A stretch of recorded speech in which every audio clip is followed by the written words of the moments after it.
Diane, welcome to the program. Good to see you. Diane, I want to play this cut immediately here by Bill Gross this morning on Bloomberg Surveillance.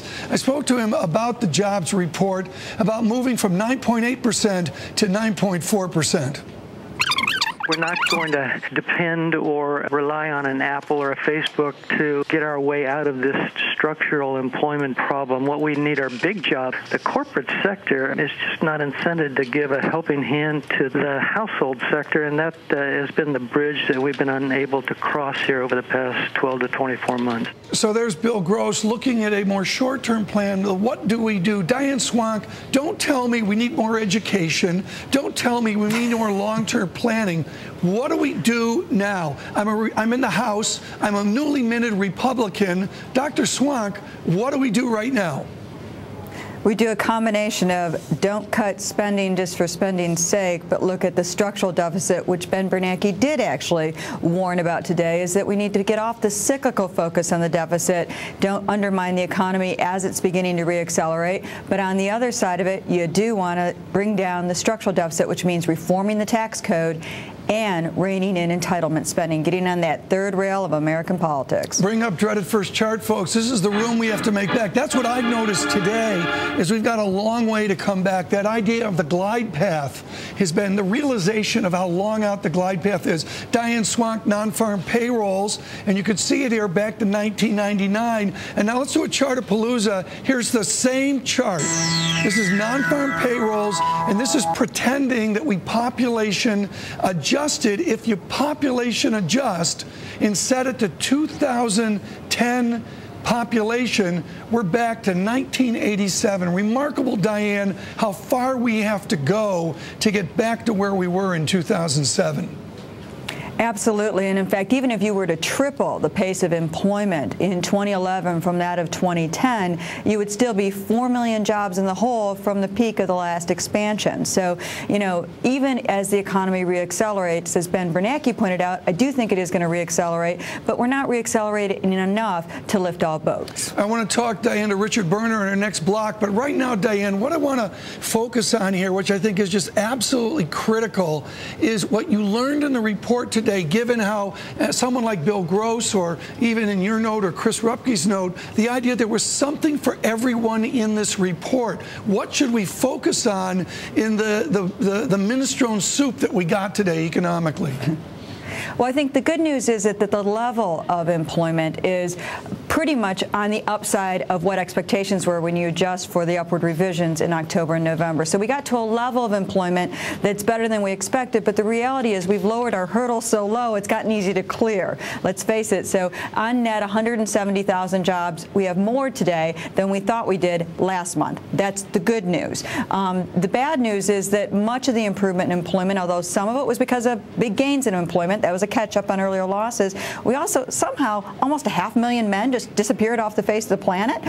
The labor force shrunk, and that just is something you don't think is sustainable. And you do worry about some of the issues that Bill was talking about, and that is the issue of structural unemployment. I do think we're going to see employment come back, but it's hard to see 2 million construction workers being redeployed into healthcare services and business services, engineering. They just can't get into those jobs. What we're going to focus on here, folks, and I want to show a note from Diane, is the glide path back, the realization of what it's going to take within the good news of the report to get back. Here's Swonk in her note this morning. The labor market would still be 4 million jobs short in 2011, even if the pace of hiring tripled between the end of last year and all through 2011. Diane, that is just a stunning statement there. I mean, there's 8 million jobs out there we got to get back, right?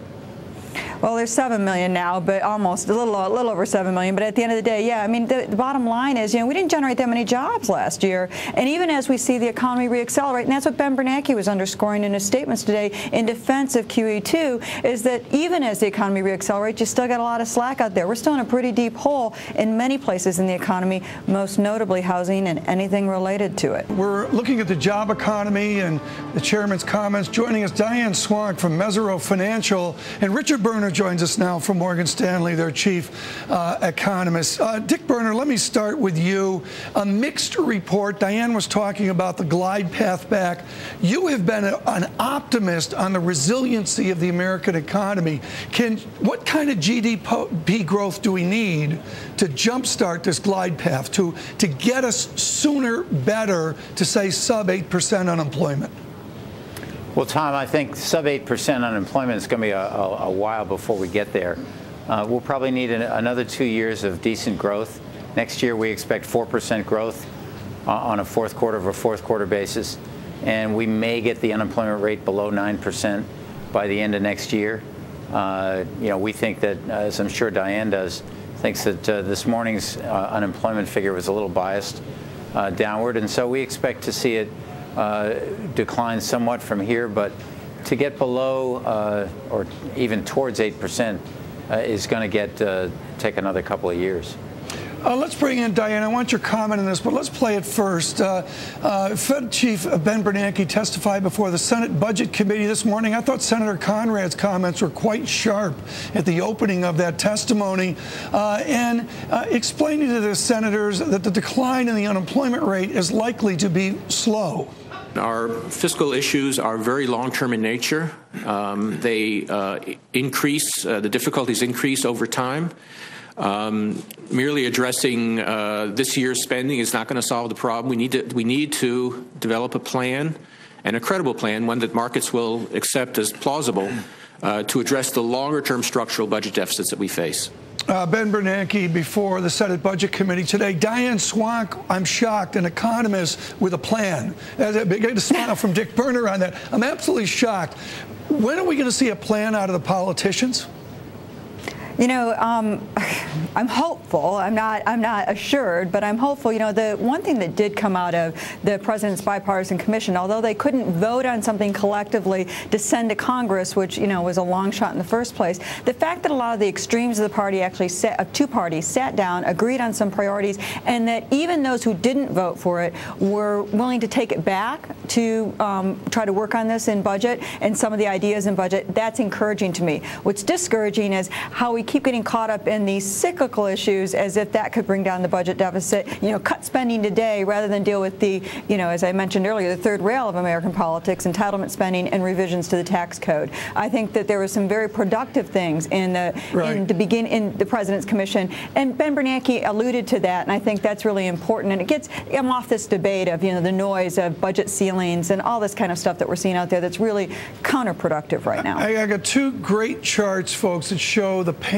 that's out there. Let's start with this one, Dick Berner. America is very available. It is a pool of available labor, and you can see here the spike up in the available labor force. It's just absolutely remarkable how little headway we made in 2010 with 1 million plus jobs created. How do you bring that pool down? Do we need some form of trade protection? Do we need, as say Paul Krugman would like, so I see Diane Swonk's having a coronary on this. Do we need, like Paul Krugman says, some form of aggressive jobs program? Dick Berner, what do we need?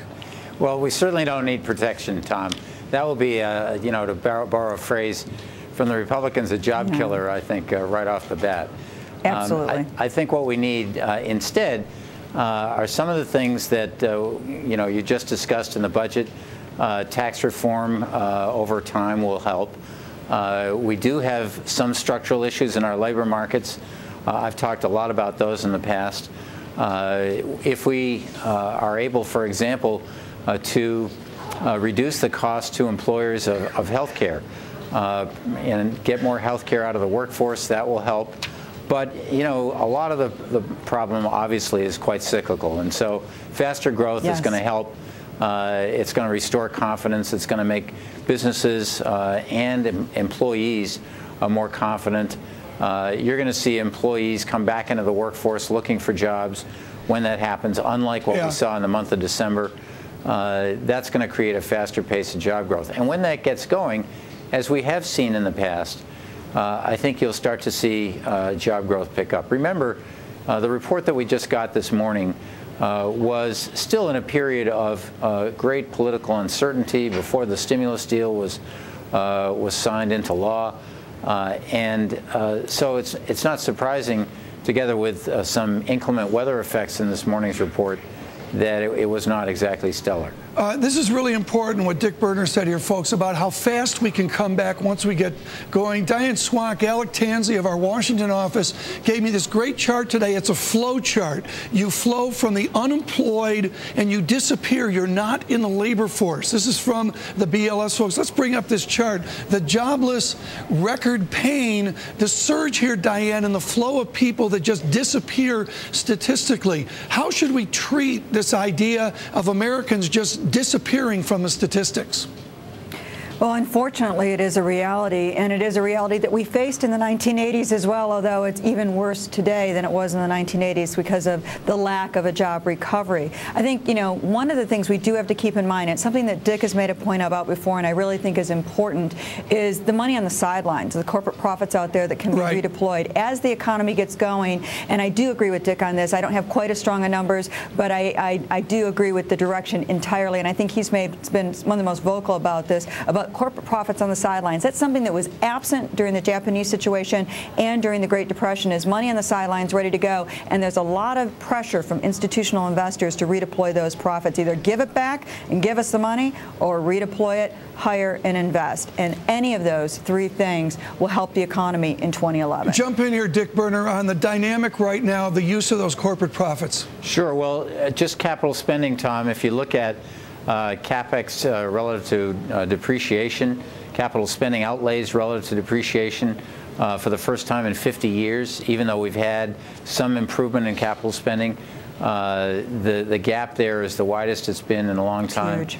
And so there's plenty of scope for capital spending to improve.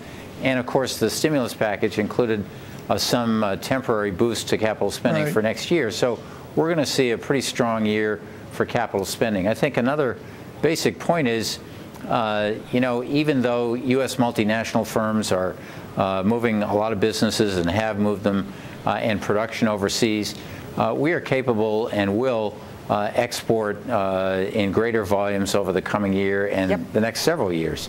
So exports and capital spending, I think, are going to be two key driving forces in this, if you will, two-tier economy, where we still have headwinds to face from a weakness in housing. We haven't fixed those problems. And from cutbacks in state and local governments. Diane, last word here in this section. I want to give it to you as you're going to exit here. What's your auto number? I saw a 14 million statistic, an optimistic number from you on auto sales for 2012. Could we see that sooner? We could. The pent-up demand in autos is pretty tremendous. We've been scrapping autos faster than we've been selling them. And in fact, the automakers have rebought captive subprime finance companies. So it's one of the places you're actually seeing subprime finance return.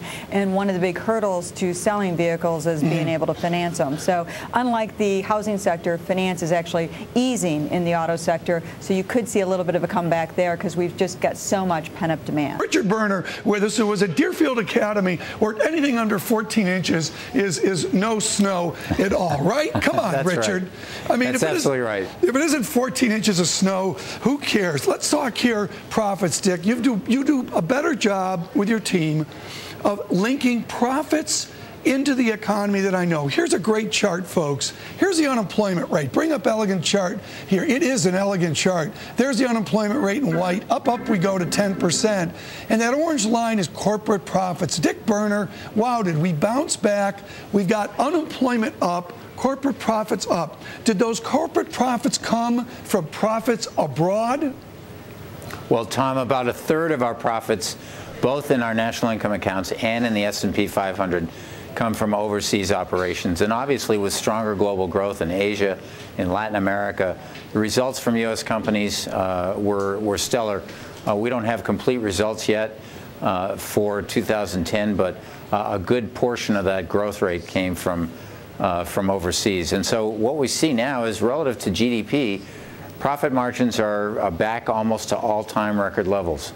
And I expect that we're going to see, some further improvement next year. But importantly, we're probably going to start to see margins, profits in relation to sales, start to slow down next year, and that's going to be an important inflection point. Dick Berner, I had the privilege of Burton Malkiel here yesterday from Princeton University out with his Random Walk on Wall Street, and he was emphatic about the need to repatriate foreign earnings by U.S. corporations. What would that do to our overall economy? What would that do to our job economy? Well, Tom, there's a lot of talk now about revisiting the American Jobs Creation Act of 2004.